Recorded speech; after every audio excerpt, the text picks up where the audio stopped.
Notre enquête ce soir sur les difficultés rencontrées par le secteur horloger. Ce chiffre donne la mesure du problème des exportations en baisse de 10% au mois de février par rapport au même mois une année auparavant. Alors que le salon Baselworld tente de sauver les apparences, la crise fait des dégâts chez les horlogers, mais aussi chez les sous-traitants. L'enquête est signée Thierry Clémence.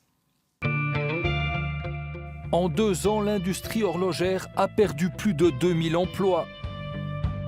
Ça fait environ 2 ans qu'on voit nos chiffres constamment baisser. On a perdu environ 5% de l'emploi industriel dans le canton de Neuchâtel. Je dirais qu'on a fait 2 années rock'n'roll, puis j'oserais presque l'expression, on va avoir une année de blues. Les artisans boîtiers à la Chaux-de-Fonds ici, on travaille les plus belles boîtes de montres du luxe, 5 à 10 000 pièces par année quand tout va bien. Mais là, tout va mal. 20% des effectifs ont été licenciés ces derniers mois. Donc en 2008-2009, il y a eu une crise importante, très importante, mais qui a duré 6 mois. C'était vraiment une chute vertigineuse durant 6 mois, et 6 mois après, c'était une reprise fulgurante. Là, je le répète, ça fait 18 mois où on voit qu'on descend, puis on aimerait bien toucher le fond pour remonter. RHT pour dire chômage partiel, là aussi c'est l'explosion. 2000 demandeurs d'emploi rien que dans les manufactures neuchâteloises. Le taux de chômage grimpe à 6,5%, loin de la moyenne suisse. C'est à la fois le signe qu'aujourd'hui on a des capacités de production qui dépassent les besoins, donc de ce point de vue-là c'est inquiétant.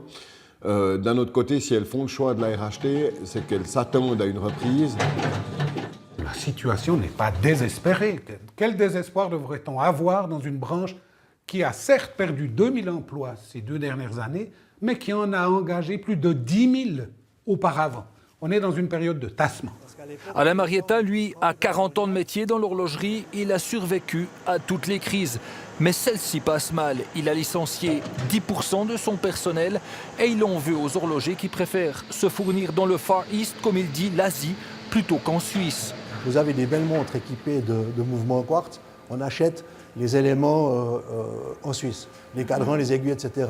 Vous avez des belles montres équipées de mouvements mécaniques qui sont beaucoup plus chers, qui peuvent représenter le 60% du prix de la montre. On achète les éléments au Far East.